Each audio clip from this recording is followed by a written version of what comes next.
puisse disposer son cœur pour écouter l'orateur qui s'est choisi ces jours. Dis Seigneur, parle-moi au travers de ton serviteur, que ça ne soit pas lui qui me parle, mais que toi tu me parles au travers de lui. Nous prions tous ensemble au nom de Jésus-Christ.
Qui sommes-nous, Seigneur, de parler de ta part? Bénis, Seigneur, ton serviteur, et bénis ce qui avait déjà commencé. C'est dans le nom de Jésus-Christ, notre Seigneur, notre roi, que nous prions tous ensemble à l'émission et disons gloire et louange à toi, Seigneur Jésus-Christ. Nous disons Amen, Amen. Amen. Nous allons monter comme ce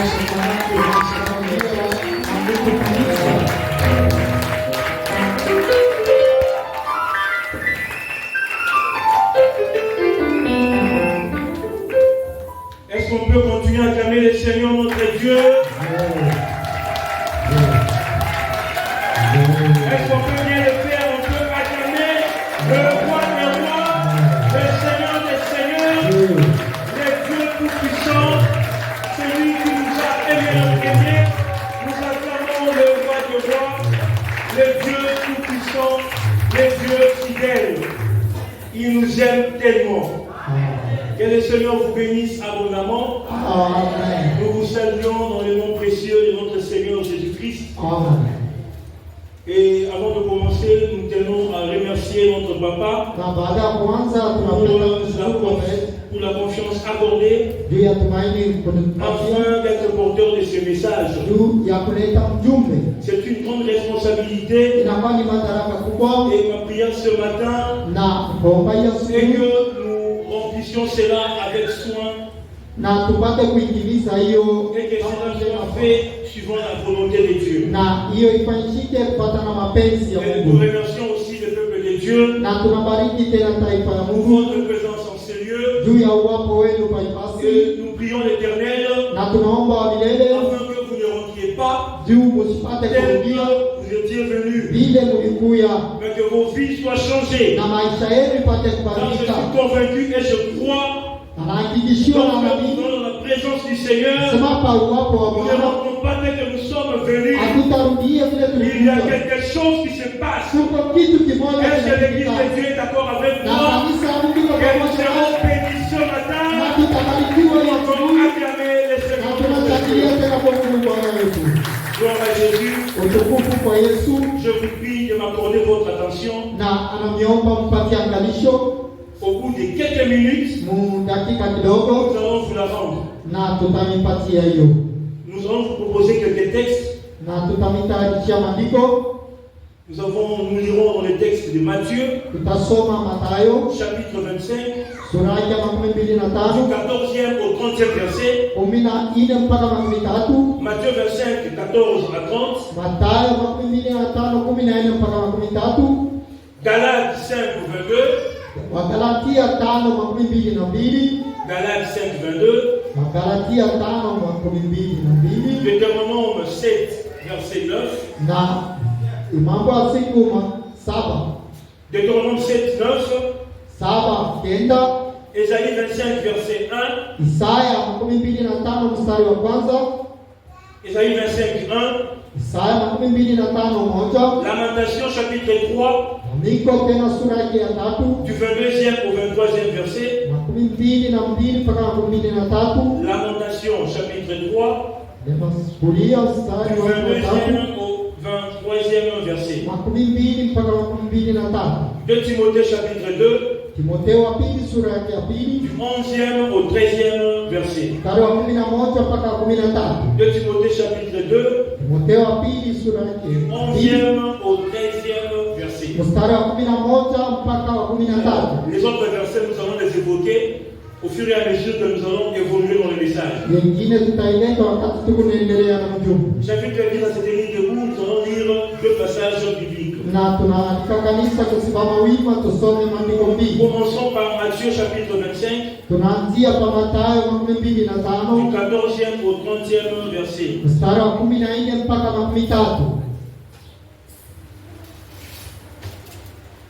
Matthieu chapitre 25,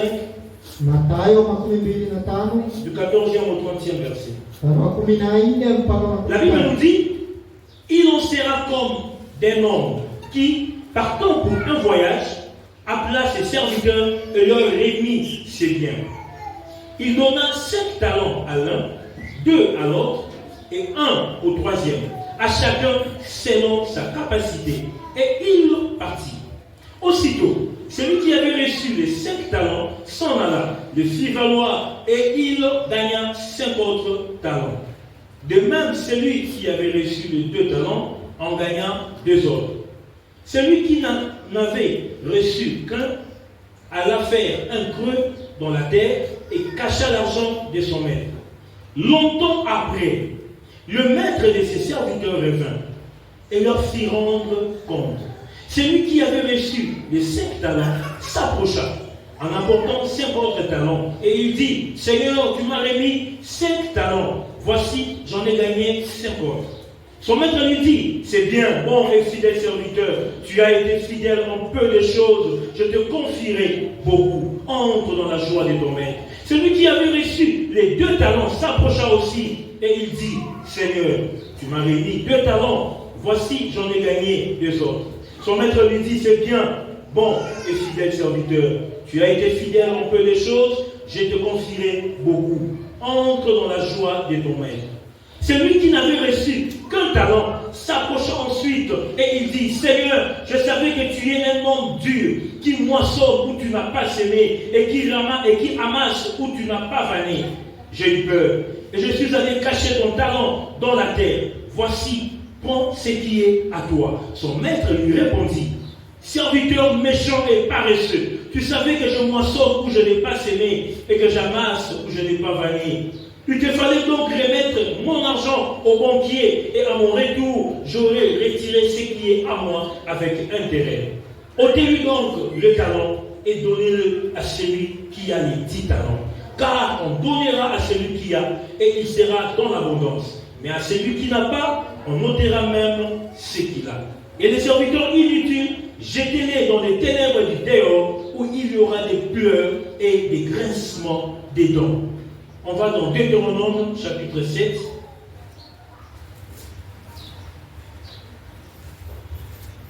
Deutéronome 7, le verset 9. La Bible nous dit, sache donc que c'est l'Éternel ton Dieu qui est Dieu. C'est Dieu fidèle, garde son alliance et sa miséricorde jusqu'à la 1000e génération envers ceux qui l'aiment et qui observent ses commandements. Acclamons la parole du Seigneur. Bien-aimés dans le Seigneur, le thème de ce matin, c'est la fidélité de Dieu. La fidélité de Dieu. J'aime ce thème parce que nous avons quelque chose de merveilleux sur le Seigneur notre Dieu. Je suis fortement convaincu qu'au terme de ce message, les adorateurs du Seigneur seront tellement comblés parce qu'ils auront appris l'un des attributs principaux de notre Dieu. Vous savez, l'adoration la connaissance que nous avons de Dieu. Lorsqu'une personne adore le Seigneur, cette adoration s'appuie sur la connaissance qu'il a de Dieu. Et dans le message de ce matin, cela vous permettra de connaître l'un des attributs principaux de Dieu. Le Dieu que nous servons, le Dieu que nous présentons ce matin, c'est un Dieu fidèle. Par l'enseignement de ce matin, nous voulons apprendre la fidélité de Dieu afin que le peuple de Dieu apprenne à être fidèle. Lorsqu'on nous parle d'un Dieu fidèle, c'est pour amener l'Église à être fidèle à la manière de Dieu. Le Dieu que nous servons est fidèle. Et le Seigneur veut de même que nous, son peuple, soyons fidèles. Tout ce que Dieu fait, tout ce que Dieu opère, il s'appuie sur la fidélité. La fidélité, c'est un pilier sur lequel les opérations divines s'appuient. Dieu s'appuie sur la fidélité. Et il agit auprès des hommes fidèles. Je ne sais pas pourquoi, mais j'aime bien l'histoire d'Élisée et Élie. Avant qu'Élie ne parte, Élisée a demandé quelque chose de difficile. Élie lui a dit, tu demandes la double portion. Ce que tu demandes est tellement difficile. Mais ce n'est pas impossible. Si tu veux vivre cela, tu dois assister à mon enlèvement. Ça paraît être facile. C'est juste l'observer. Non, c'est pas facile. Élie devait partir dans un tourbillon. Il y avait un tourbillon de sable. Et Élisée devait garder les yeux ouverts pour voir comment est-ce que son maître sera enlevé. C'était aussi un test de fidélité. En quelque sorte, Élie dit ça à Élisée. Tu demandes des grandes choses. Mais si tu veux vivre ces choses, tu dois réussir au test de fidélité. Beaucoup de serviteurs de Dieu aspirent à de grandes choses, mais ils ignorent ceux qui ont fait la force. Nous voulons vivre la grandeur, mais il y a des prix à payer. Est-ce que vous êtes fidèle? Est-ce que vous êtes constant? Élisée suivait Élie. Partout où son maître allait, Élisée était à côté. Il avait réussi au test de fidélité. C'est pourquoi je dis tantôt, les opérations divines s'appuient sur la fidélité. Les hommes fidèles sont mieux récompensés. C'est pourquoi ce matin, Dieu nous invite à la fidélité. Il veut que nous apprenions de sa fidélité afin que nous aussi soyons fidèles. Amen, amen. Dieu travaille avec des hommes fidèles. Nous allons vous proposer quelques définitions de la fidélité. Premièrement, on dit que la fidélité, c'est la qualité de celui qui est fidèle. Celui qui est dévoué à quelqu'un ou à quelque chose. Celui qui est dévoué à quelqu'un ou à quelque chose. Dans une condition donnée, on sait voir un homme fidèle lorsqu'il est dévoué dans ses fonctions. Je me rappelle encore quand je commençais à servir Dieu de Kodi. À une certaine époque, quand on préparait la Noël, je me rappelle un jour, on va voir notre pasteur, il lui demandait de l'argent pour payer les uniformes des enfants. Quand il nous dit non, il n'y a pas d'argent. Je vous dis, je suis rentré à la maison avec des larmes aux yeux. Ce n'est même pas ma tenue d'uniforme. Ce n'est même pas mes habits. Mais pour les enfants, je suis rentré à la maison abattu. Parce qu'on était tellement dévoués. Un serviteur fidèle, il porte l'œuvre de Dieu à cœur. Quand les choses ne marchent pas, il est tellement triste. J'ai connu un homme au nom de Néhémie. Lorsqu'il a appris que sa vie était détruite, Néhémie était devenu très abattu. À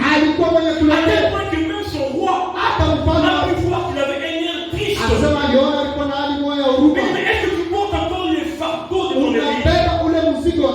Serviteur de Dieu, on reconnaîtra ta fidélité par ton dévouement dans l'œuvre de Dieu. Alléluia. Les hommes fidèles sont dévoués à Dieu et à son œuvre. C'est aussi la qualité de celui qui est constant dans ses sens, dans ses affections et habitudes. Nous voyons de la constance. Et j'ouvre une parenthèse. Lorsqu'on parle de constance, vous savez, très souvent les chrétiens ont commis une erreur. Les chrétiens prient. Les chrétiens prient. Mais ils ne sont pas constants dans la prière. Donc, ce n'est pas des résultats. Pas parce que nous ne prions pas. Mais parce que nous manquons de constance. La vie chrétienne, c'est une relation. Aucune relation ne peut être bâtie s'il n'y a pas de communication constante. La fidélité se constate aussi par la constance dans ses sentiments, dans ses habitudes.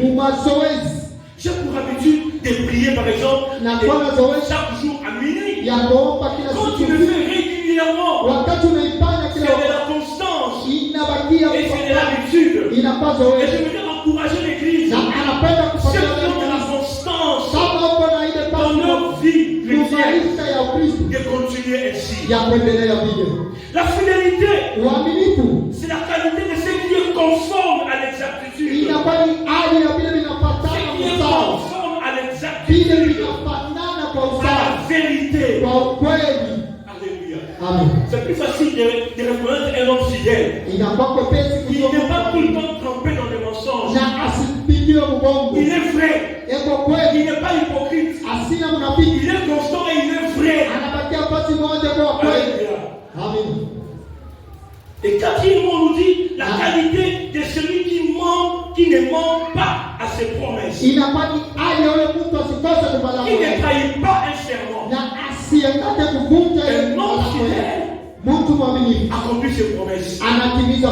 Les serments qu'il fait, il l'accomplit. Ses promesses, il les réalise. Alléluia. Est-ce qu'il y a-t-il des hommes et des femmes fidèles ce matin? Est-ce qu'ils peuvent acclamer les Seigneurs notre Dieu? On nous dit encore cinquièmement, c'est la qualité surnaturelle qui attire la confiance et la dépendance à Dieu. Un homme fidèle, il accomplit des actes qui l'amènent à dépendre de Dieu. La vie chrétienne n'est pas une vie d'indépendance.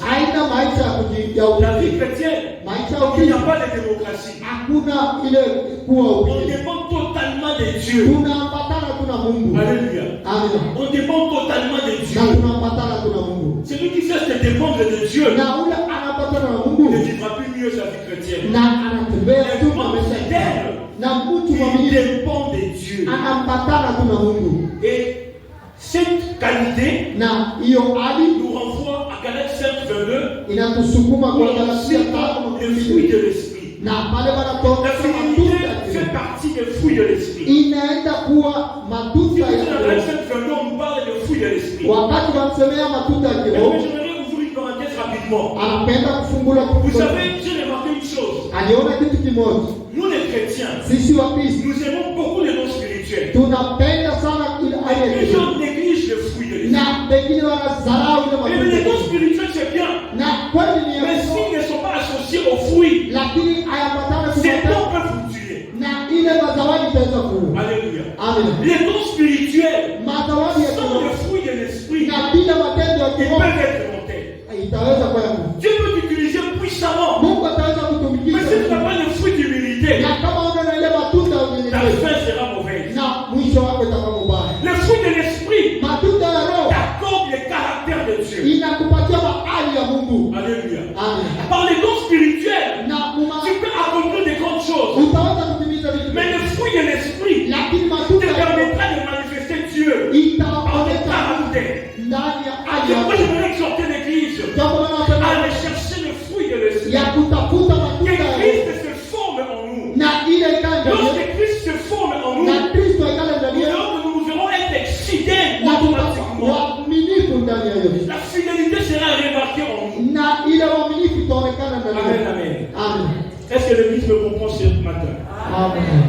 Nous passons au deuxième point. Modèle de fidélité. Modèle de fidélité. On nous dit Dieu lui-même est le modèle parfait. Les hommes sont tellement infidèles. Les hommes sont des champions en promesse. Maintenant que je parle, il y a des ceux qui se souviennent eux-mêmes des promesses qui leur ont été faites. Il y a des situations quand il te promet quelque chose, tu commences déjà à te réjouir avant même l'accomplissement. C'est tellement beau. Mais au moment de l'accomplissement, on vit autre chose. Parce que les hommes déçoivent. Ils promettent et ils ne réalisent pas. Mais ce matin, je voudrais te présenter quelqu'un. Quand il te promet, à la différence des hommes, c'est quoi? Pour les hommes, lorsqu'il te fait une promesse, il te raconte des choses qu'il va faire. Mais quand il s'agit de Dieu, lorsqu'il te fait une promesse, il te raconte des choses qu'il a déjà faites. J'aimerais bien articuler cela. Lorsque Dieu te fait une promesse, il est en train de t'informer des choses qu'il a déjà faites. Quand il te dit que je te bénirai, en réalité, il t'a déjà béni. Il est en train de te dire que ta bénédiction est en train d'arriver déjà. Parce que la promesse de Dieu est un futur pour nous, mais c'est un passé pour Dieu. J'aimerais annoncer à l'église ce matin, alors que je vous enseigne ce message, sachez ceci, les promesses que Dieu a faites sur son église, elles sont vraies. Quand elles s'accompliront certainement. Parce que ce que Dieu dit, il l'a déjà fait. Je vais bien dire cela. Dans Jérémie 29, Dieu dit ceci: je connais les projets que j'ai formés sur toi. Je m'arrête d'abord là. Lorsque Dieu dit, je connais les projets, dans la Bible, je viens de connaître pour bien comprendre son sens. On doit rentrer dans la première fois que ce terme a été employé. C'est dans le livre de Genèse. Lorsque Dieu parla de connaître, il a dit Adam connut Ève. Et ils ont eu leur premier fils. En réalité, lorsqu'on parle de connaître, on fait allusion à un fait qui a été vécu. Donc en réalité, lorsque Dieu dit, je connais les projets, il est en train de t'informer qu'il a déjà vécu les projets qu'il te raconte. Lorsque Dieu te dit, je connais les projets que j'ai formés sur toi, c'est un futur pour toi, mais pour Dieu, il l'a déjà accompli. Il est en train de te raconter les choses qui se sont déjà produites. Donc vous suivez un film devant un enfant qui te dit, j'ai déjà suivi ce film, il faut le croire, sinon tu seras mal à l'aise. À chaque étape, il te dira, on va arrêter cet acteur, mais quand on va l'arrêter, on va le tirer, mais il ne mourra pas. Quand il te dit ça, crois. Parce que celui qui te parle a déjà vécu la scène. Quand tu suis le film, c'est encore nouveau. Il y a encore de suspense. Mais celui qui t'annonce le film a déjà vécu cette scène. Alors que toi tu penses que c'est un suspense, mais cet enfant a déjà vu la scène. Je voudrais t'annoncer ce matin, le Dieu qui t'a fait la promesse a déjà vécu la promesse. Le Dieu qui t'a fait la promesse a déjà vécu la promesse. C'est pourquoi tu dois croire, car ce Dieu est fidèle.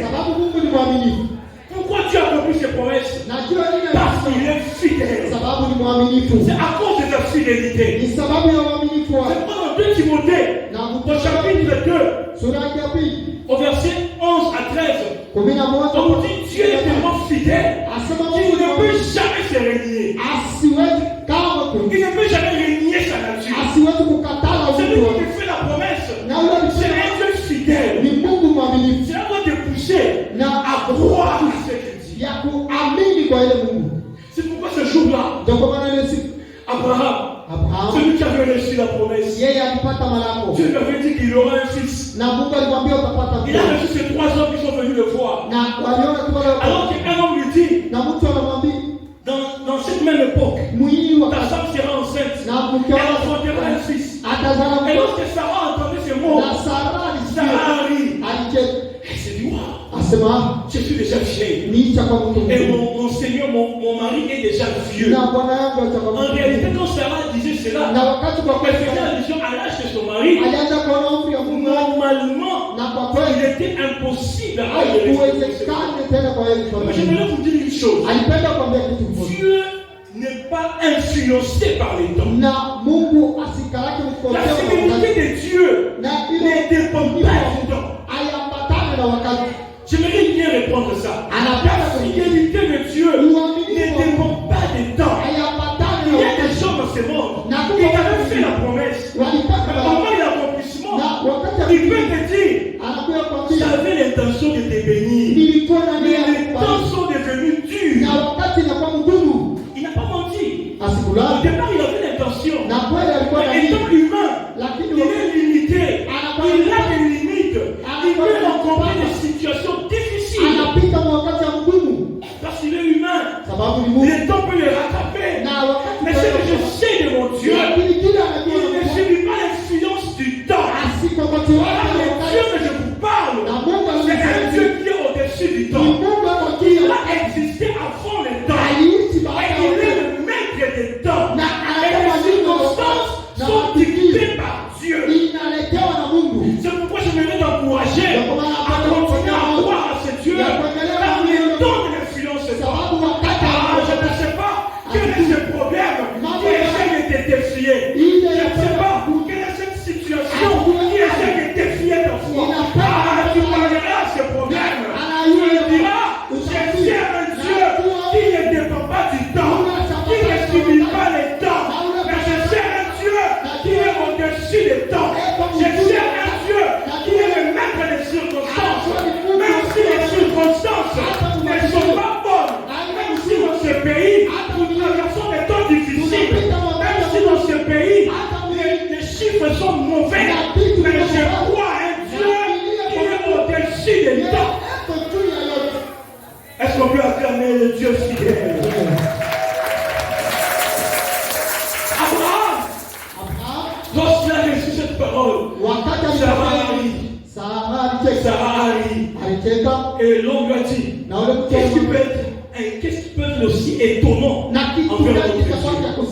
Ma prière ce matin est que Dieu étonne ta foi. Et vous savez, on saura que c'est Dieu par la dimension de son intervention. La dimension dans laquelle Dieu interviendra. Le monde comprendra. Et ça, ce n'est pas un homme qui l'a fait. Parce que vu l'âge, tu ne pouvais pas concevoir. Vu l'âge, tu ne pouvais pas avoir un fils. J'aimerais annoncer ce matin. J'aimerais parler à cet homme ou une femme qui cherche des enfants. Et moi, je vais t'annoncer ce matin. La fidélité de Dieu est réelle. Au nom de sa fidélité. Au nom de sa fidélité. Que Dieu vous accorde des enfants. Que Dieu vous accorde la multiplication. Quand je parle d'un Dieu fidèle. Et Deutéronome 7:9 dit, Dieu garde son alliance de génération en génération jusqu'à la millième génération. Jusqu'à la millième génération. Lorsqu'on parle de millième génération, c'est une façon de vous dire que Dieu est fidèle, peu importe le temps. Et il reste fidèle dans ce qu'il dit. Les hommes pensent que Dieu fonctionne comme l'homme. Pourquoi nous ne prenons pas la fidélité de Dieu? C'est parce qu'on a l'impression comme si la manière de Dieu de faire, c'est comme pour les humains. Non, Dieu n'est pas comme l'homme. Ce que Dieu dit, il le réalise. Et quand Dieu fait alliance avec toi, ce n'est pas seulement pour toi, même pour des générations futures. J'aimerais parler à l'église ce matin. C'est lui qui est en alliance avec Dieu. Sache-le très bien. C'est Dieu qui a fait alliance avec toi. Même tes enfants. Les enfants de tes enfants. Ils vont bénéficier des fruits de cette alliance. Il y aura des enfants qui auront des résultats sans pour autant finir tant d'efforts. Parce que les parents ont fait alliance avec Dieu.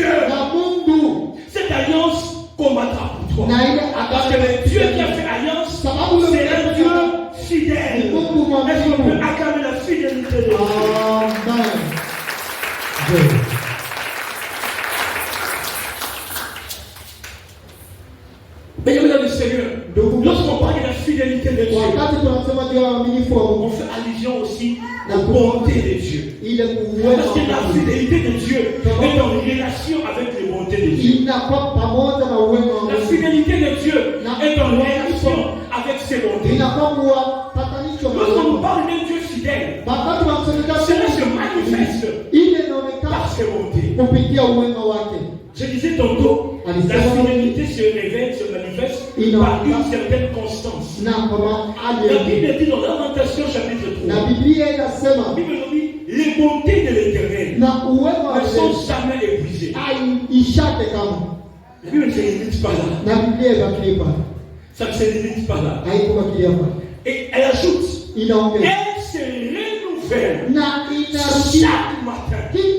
Donc cela veut dire, lorsque nous dormons, nous nous réveillons le matin, lorsque tu te réveilles, la bonne nouvelle c'est quoi? En te réveillant, c'est une nouvelle qui t'annonce que les bontés de Dieu se sont renouvelées pour chaque journée.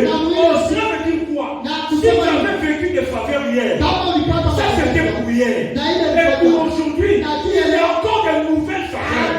Si tu as vécu des grâces de Dieu hier, tu as raté un accident, tu as délivré de l'accident. Quand tu te réveilles le matin, cela veut dire encore, cette journée, il y a encore une nouvelle grâce. Et ce monté se renouvelle chaque jour. C'est une manière de prouver la fidélité de Dieu. Une constance dans le renouvellement de sa bonté. Une constance dans sa manière de renouveler ses grâces. Ça veut dire quand il te promet, il le réalise, parce que lui-même s'arrange. Et quand tu te réveilles le matin, que tu trouves ses bontés disponibles. Alléluia. Quand tu vois les bontés de Dieu, ça te pousse à croire que Dieu est fidèle. C'est une preuve de la fidélité de Dieu. Parce que tu te dis, je pouvais aussi mourir, mais quand Dieu me réveille ce matin, je trouve que sa grâce est encore disponible. Mais l'un des signes qui montre que Dieu est fidèle, parfois Dieu nous amène aussi dans le prophétique. Vous savez, il y a de ces personnes qui ont reçu des songes, qui ont reçu des promesses. Pendant la nuit, tu vois des choses. Tu es en train de diriger. Vous savez, à l'époque, on nous disait, on nous effrayait un peu. Si tu restes toujours et tu es grand, mais dans le monde physique, on s'en va mouiller. C'est la sorcellerie. Vraiment, on a grandi comme ça. Non, si tu vois que tu es béni durant la nuit, il faut aussi que dans les jours comme ça, tu aies aussi beaucoup d'argent.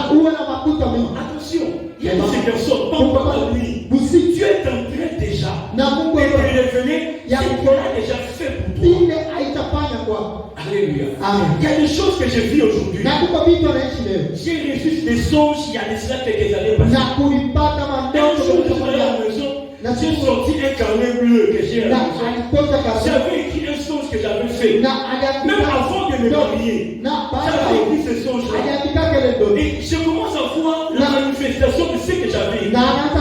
Mais sachez-le très bien, c'est que Dieu te révèle la nuit. J'aimerais t'annoncer ce matin. Cela fera le jour. C'est que tu vois la nuit, mais ça ne sera pas la nuit. Cela se manifestera le jour. Parce que je sais qu'il y a un soir et il y a un matin. Dans le monde spirituel, les choses ne commencent pas la journée. Non. Dans le monde de l'esprit, les choses ne commencent pas le jour. Les choses commencent la nuit. J'aimerais dire à un homme spirituel ce matin, c'est lui qui voit des choses la nuit. C'est lui qui reçoit des révélations la nuit. C'est lui à qui Dieu te pose des choses la nuit. J'aimerais t'annoncer ce matin, oui, le temps arrive. Quand je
précis, dont le temps est déjà fixé. Elle ne mentira pas. Elle marche vers son terme. Si elle tarde, attends-la. J'aime la conclusion. Alors, pour qu'elle dise, car elle s'accomplira certainement. Elle s'accomplira certainement. La promesse de Dieu, elle n'est pas tantôt plus tôt. La promesse de Dieu, elle ne dépend pas des hommes. Son accomplissement ne dépend pas des circonstances. Mais son accomplissement dépend de Dieu lui-même. Dépend de Dieu lui-même. Ce matin, j'aimerais t'annoncer que le Dieu fidèle est sur le point d'accomplir ses promesses. Le Dieu fidèle est sur le point d'accomplir ses promesses pour son Église,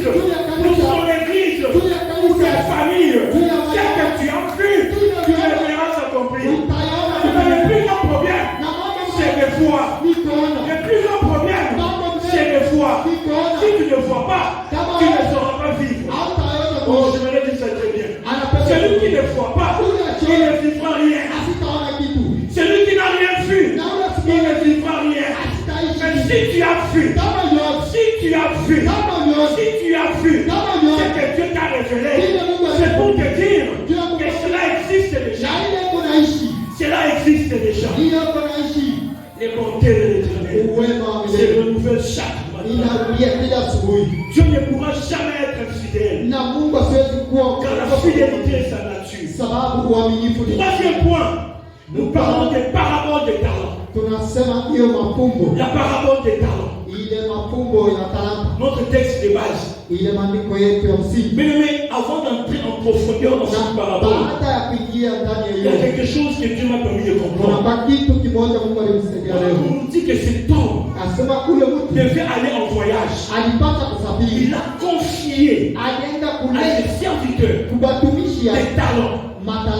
Mais ces talents, il les a confiés à chacun selon ses capacités. À l'un, il a remis un talent. À l'autre, il a remis 2 talents. Tandis qu'au troisième, il a remis 7 talents. L'erreur que l'Église commet, c'est quoi? Il y a des gens aujourd'hui, au lieu de se focaliser sur les talents qu'il a reçus, il y a de ceux qui envient les talents des autres. Pourquoi est-ce que moi j'ai reçu un? Pas Dieu comme l'autre, et pas simple comme l'autre. Dieu n'est pas injuste. Dieu te donne la mesure qu'il te faut par rapport à tes capacités. Par rapport à tes capacités, j'aimerais le dire aussi autrement. Ça veut dire que nous sommes venus ici. Il y a de ceux-là, quand ils quitteront ce lieu, ils recevront un talent. Il y a d'autres qui en recevront 2. Il y aura de ceux aussi qui en recevront 5. Pourquoi? Quand nous venons ici, quelle est la dimension de la soif que tu présentes?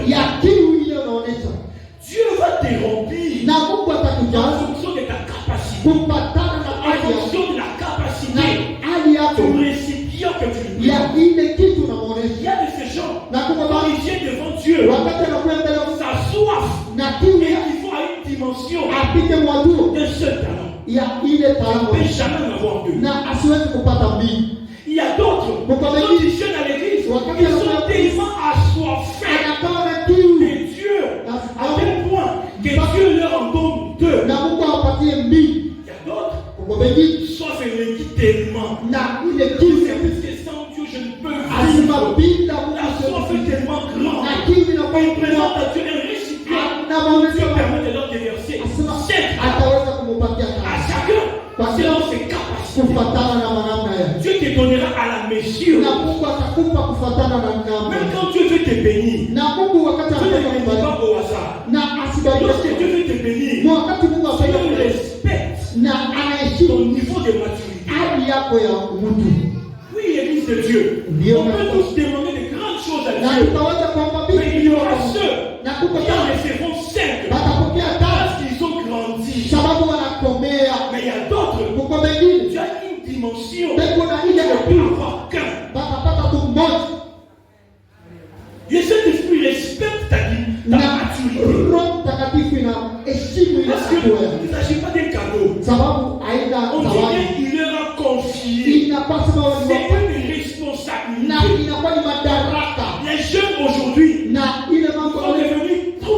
Toujours, je me suis dit aussi dans ces coins.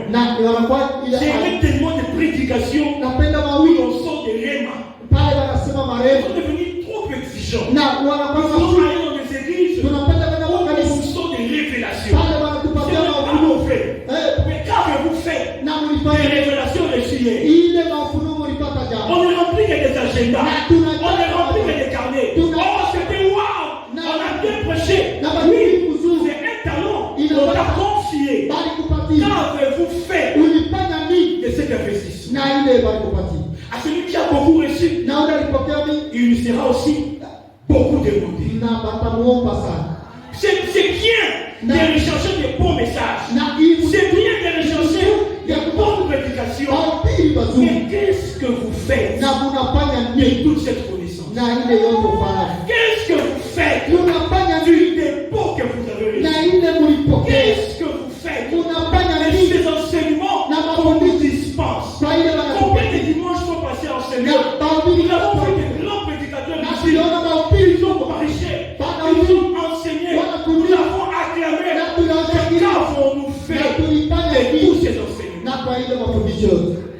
C'est un dépôt que Dieu a déposé en nous. Il y aura un jour, Dieu nous demandera des comptes. À quoi tu as reçu un, il sera demandé. Celui qui a reçu deux, et celui qui a reçu sept. Le premier a multiplié, c'est autre talent. Le deuxième aussi qui avait reçu deux, a multiplié ce talent.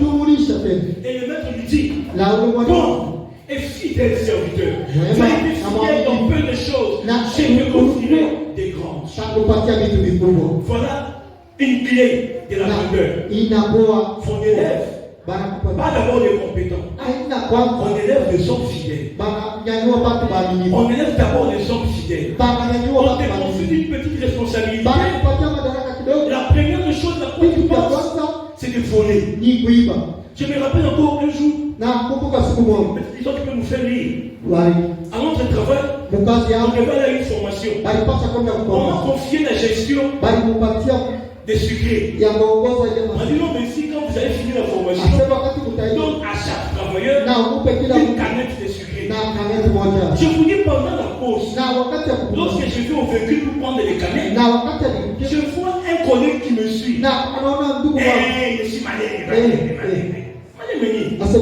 Nous allons sauter. Mon frère. Canette. Autour de nous sauter. Il y a de ces personnes qui ont confie une petite responsabilité. Mais tu fais seulement détourner. Et donc on qui est, c'est même pas des millions. Je suis capable. Tu n'es pas incapable de payer les jus. Mais dans toute chose, quand tu as une moindre opportunité, une moindre occasion, tu prouves que tu es fidèle. La confusion va vous gérer la caisse à un guier. Tu te montres fidèle. Tu t'observes. Mais dans peu de choses, tu te montres fidèle. Et quand il y aura des grandes, qu'est-ce qui se passera? Vous savez, au Congo, on critique souvent les dirigeants. Tel ministre a fait ceci, tel ministre a fait cela. En réalité, c'est critique. Même simplement dire, je suis jaloux parce que lui a l'occasion de voler. Il me laisse aussi l'occasion d'être à sa place pour que moi aussi je vole. Parce qu'en réalité, je ne le critique pas pour faire mieux. Parce que nous avons eu plusieurs qui ont critiqué.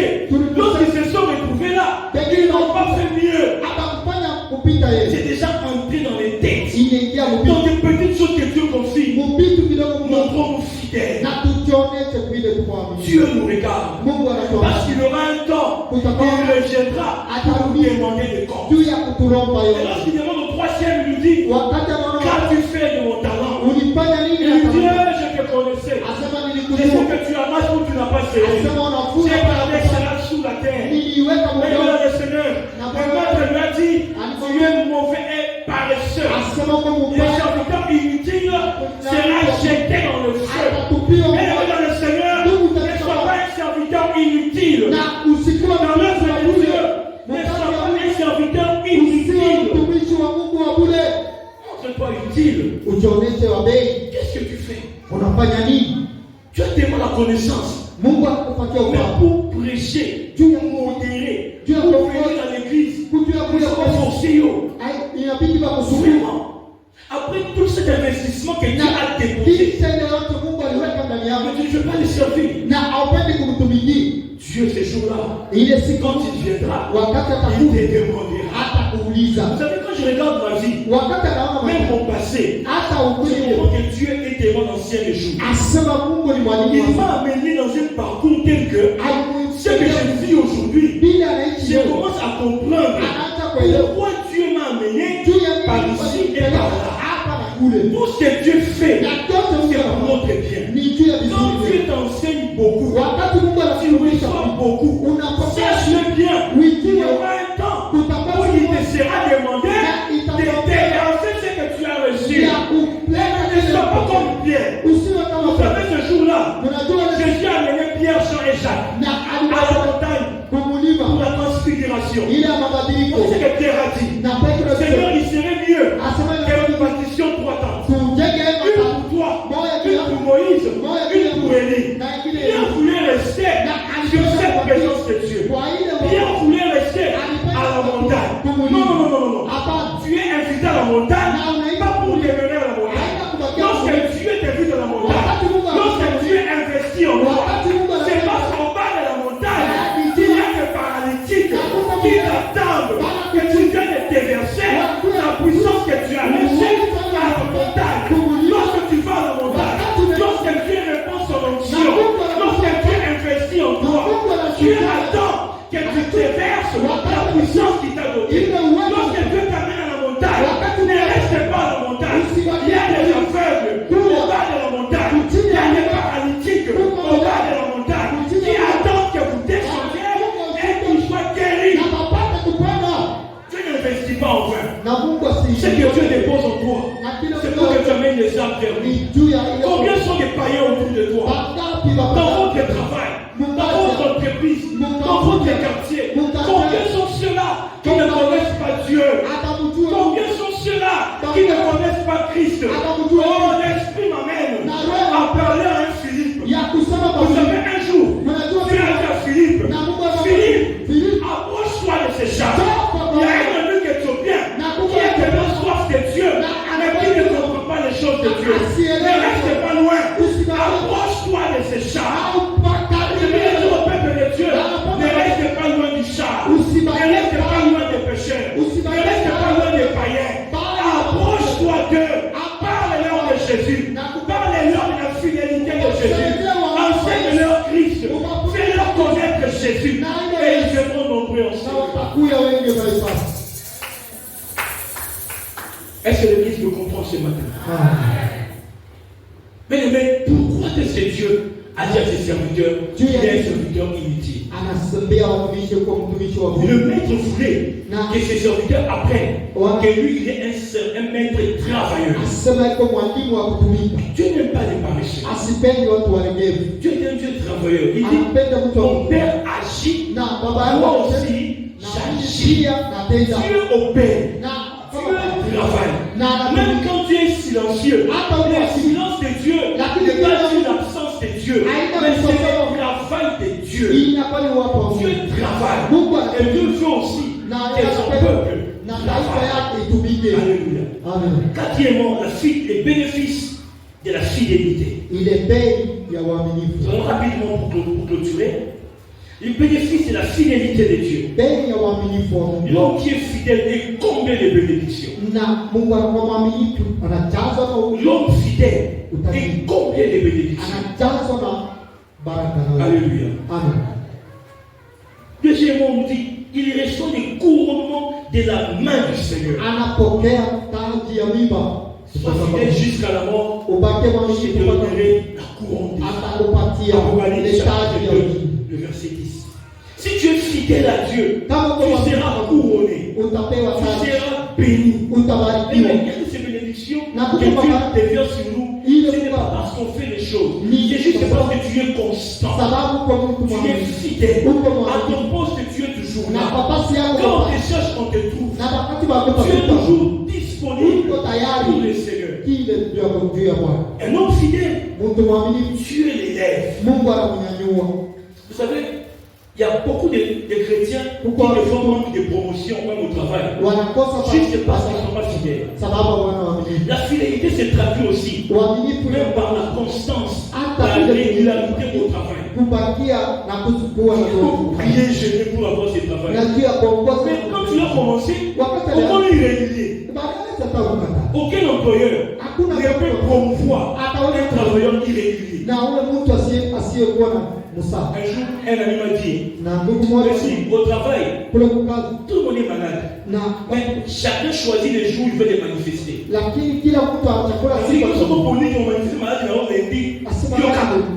Une excuse de beaucoup de chrétiens. J'avais un collègue qui était souvent malade le lundi.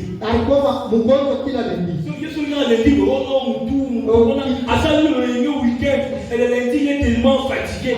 Oh, je suis malade. Et malheureusement, même les chrétiens, vous savez, avant vous allez prier, Seigneur, pourquoi je n'évolue pas au travail? Tu n'es pas fidèle. Le travail est fait pour ça. Quand on cherche des hommes qui ont plusieurs années d'expérience, on cherche en réalité des personnes qui se sont montrées constantes. Ils se réveillent chaque jour à 5 heures. Cette routine-là, on cherche des gens comme ça. On leur confie de grandes responsabilités parce qu'on sait qu'ils sont réguliers et qu'ils sont ponctuels. C'est un problème de jeûner et prier. Quand tu n'es pas fidèle dans ton travail, tu ne seras jamais promu. Jamais. On s'est promis. Moi, je me rappelle, même à l'université, un ami un jour m'a dit, mais sinon vraiment, depuis d'ailleurs à l'université, tu n'as jamais fui un jour de cours. Nous aussi, nous apprenons à l'université, tu n'es pas obligé d'aller chaque jour. Mais c'est grandi dans cette constance, régularité. Pendant les cours, régularité. Même au travail, régularité. Quand tu es régulier, quand tu es constant, tu es récompense. J'aimerais dire à l'église ce matin, sois constant et sois fidèle. Les portes s'ouvriront pour ta vie. Est-ce qu'on peut acclamer le Seigneur notre Dieu? Un homme fidèle sera secouru par Dieu. Un homme fidèle sera secouru par Dieu. Daniel chapitre 3, 14 et 18. Daniel 3, 14 et 18. Mais cette histoire m'a beaucoup touché. J'aimerais parler aux adorateurs ce matin. Vous savez, on nous a appris que l'adoration, c'est le fait de se prosterner devant Dieu. Quand on se prosterne devant Dieu, on adore. Mais j'ai compris une chose. L'adoration n'est pas seulement la prosternation.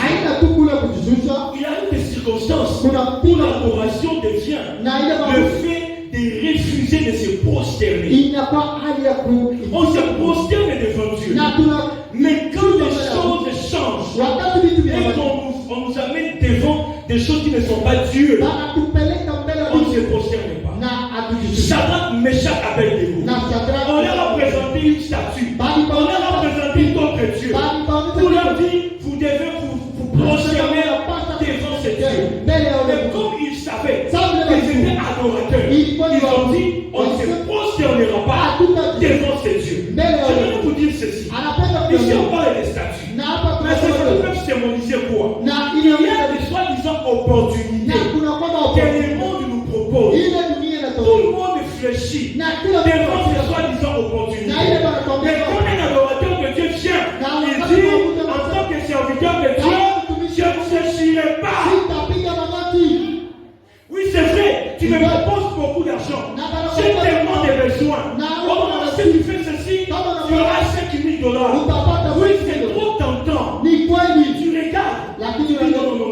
Je crois en Dieu. Et il m'a été appris que faire ceci, c'est la débauche. Au nom de ma foi, par la fidélité de Dieu, je ne fléchirai pas. L'adorateur, c'est aussi celui qui ne fléchit pas devant les siècles présents. On a des chrétiens aujourd'hui, ils sont soi-disant des chrétiens, mais par rapport au siècle présent, ils fléchissent. Au choix exalté, dans cette entreprise, c'est toujours comme ça. Un homme fidèle ne fait pas comme tout le monde. Un homme fidèle n'agit pas comme tout le monde.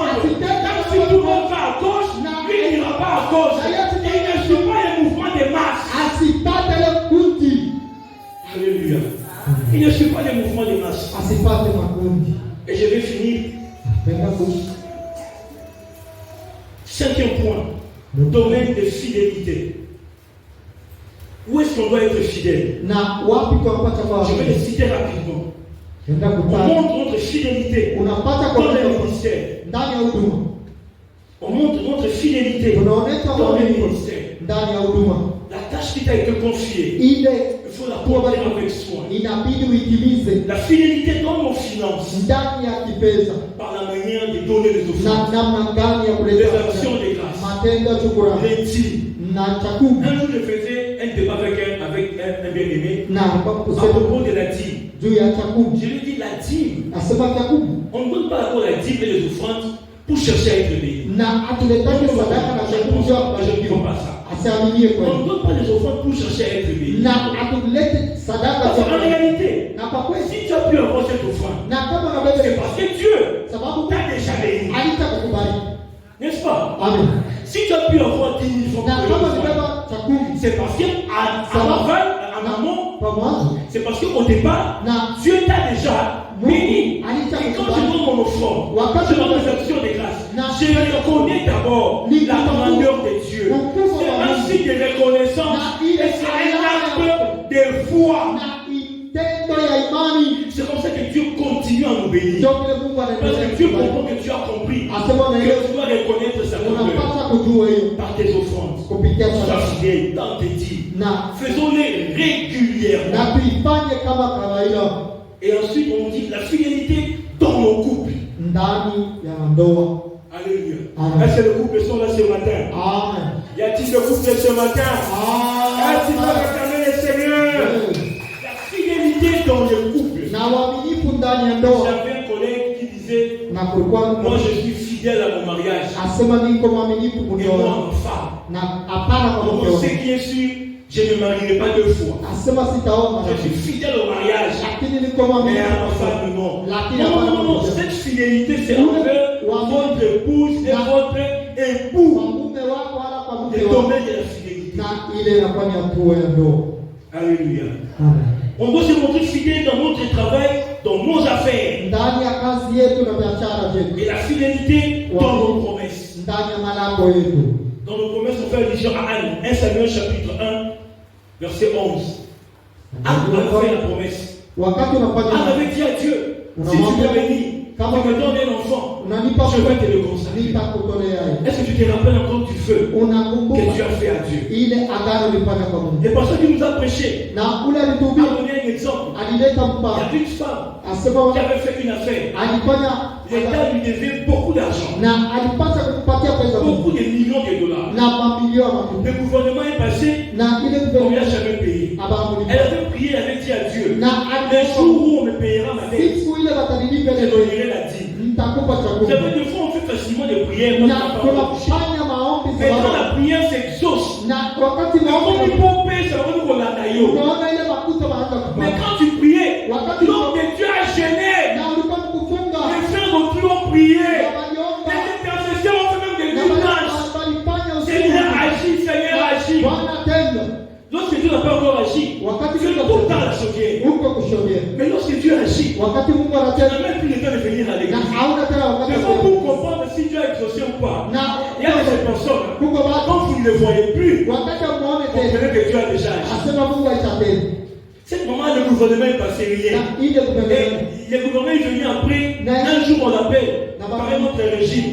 On nous dit, maman, passez ici, on va payer une partie de ta dette. On va payer au moins une affaire de 2 millions de dollars. 2 millions de dollars. Calcul. Ça fait quand tu payes 700 dollars. C'est facile de prendre 50 dollars. Mais quand ça devient 5 000, 10 000, alors on commence à réfléchir. Comment la dîme c'est pour un Lévite? C'était dans l'Ancien Testament. C'était à l'époque de Moïse. On est à l'époque du Nouveau Testament. Oui, tu as raison. Dans le Nouveau Testament, il est dit, faites part de tous vos biens à ceux qui vous enseignent. Oui, c'est la Bible, le Nouveau Testament. Si tu ne fais pas l'Ancien Testament, on dit 10%. Le Nouveau Testament dit tout vos biens. Cette maman a pris la dîme. 200 000. Elle est venue donner. Elle a été fidèle. Et des gens comme ça, Dieu bénit encore. Alors je me demander à l'église de Dieu, sois fidèle dans tes engagements. Les promesses que tu as faites à Dieu, tâche de mieux les accomplir. Quand tu fais un feu à l'Éternel, ne tarde pas à l'accomplir. Car Dieu n'écoute pas la prière des insensés. J'aimerais dire à l'église de Dieu, soyons fidèles dans notre exercice, dans les champs de Dieu. Soyons fidèles dans nos affaires. Soyons fidèles dans notre marche chrétienne. Manifestons la fidélité. Car les montées de Dieu ne sont jamais épuisées. Elles se renouvellent chaque matin, chaque jour. Dieu révèle ses bontés. Chaque matin, Dieu renouvelle ses grâces. Chaque matin, Dieu fait du bien à son peuple. Que le Seigneur vous bénisse. Et que Dieu bénisse sa parole.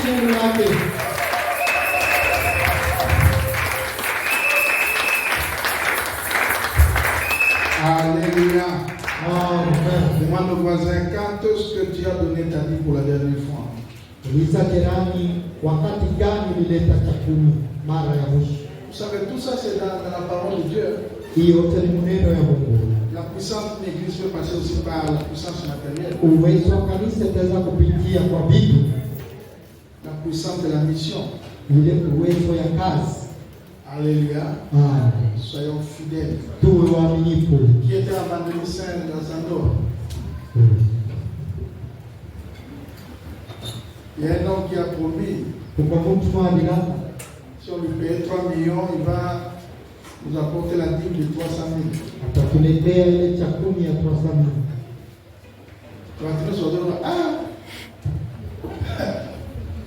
Hier, on va pas se reconnaître les hommes comment ils sont. On ne dit pas qu'il ne donnera pas. On n'est pas aussi trop attaché à ça, tu risques d'être blessé pour rien. Alléluia. La chose la plus importante, c'est d'être fidèle à ce que toi-même tu as dit. Je parle à l'église. Je parle aux jeunes gens qui travaillent.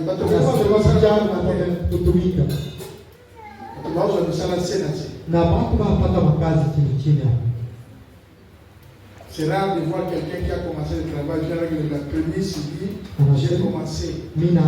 Voici le prémisse. Très rarement. Ce n'est pas depuis 1900 combien.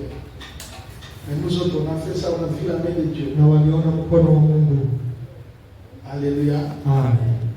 Mon premier salaire, quand je venais à Lubumbashi, on va dire les 400-500 $.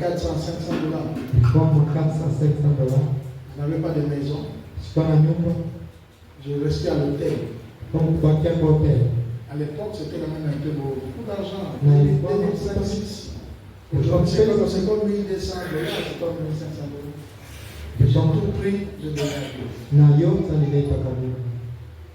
Je ne suis pas devenu pauvre parce que j'ai donné. Ce sont des petites choses. Ce sont des petits exercices pour vérifier si tu donnes à Dieu une place de choix. Alléluia. Vous savez pourquoi on prend plus l'exemple de ça? Parce que nous disons quoi?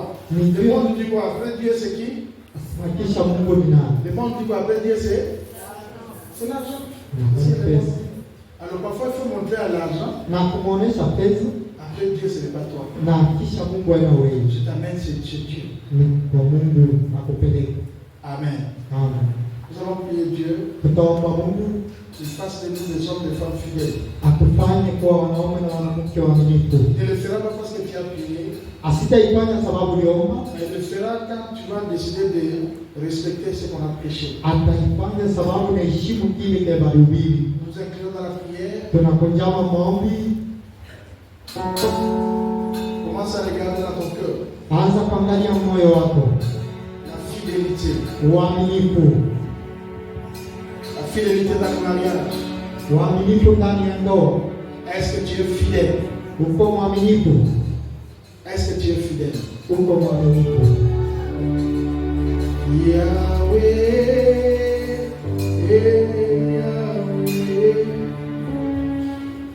Yahweh, nous venons à toi.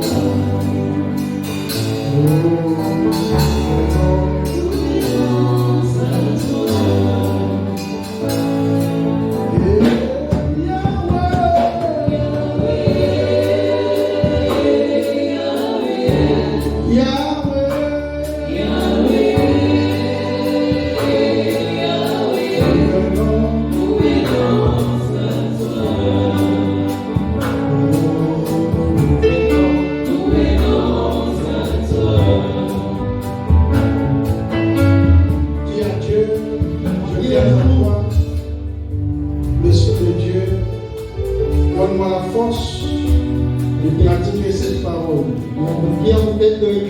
Je veux vivre dans la fidélité totale.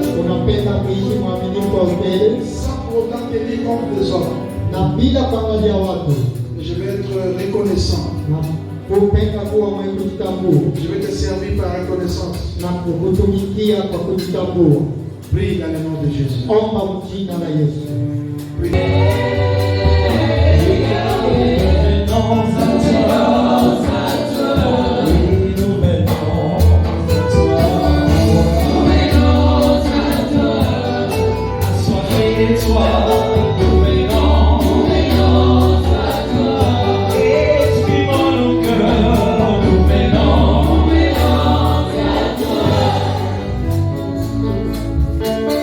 Seigneur Dieu,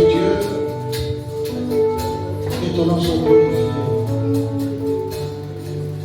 Touche-nous, Seigneur, afin que nous changeons notre manière de te servir, que nous soyons fidèles dans notre présence dans les différentes activités.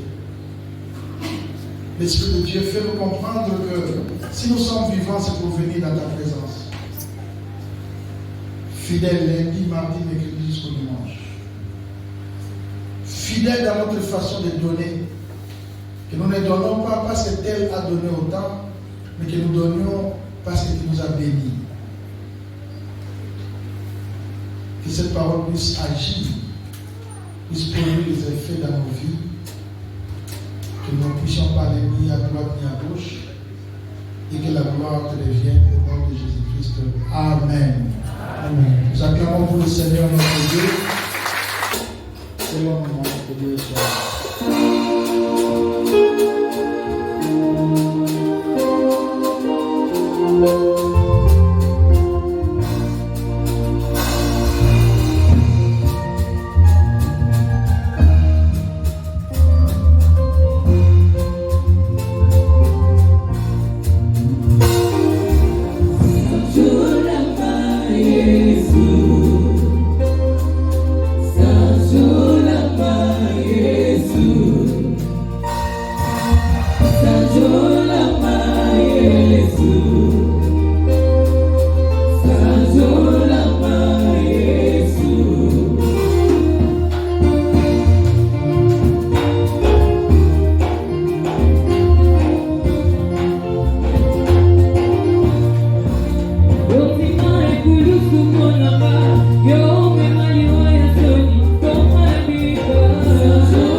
Yo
Nazali kakanayo, isolo ya kanayo, ekosina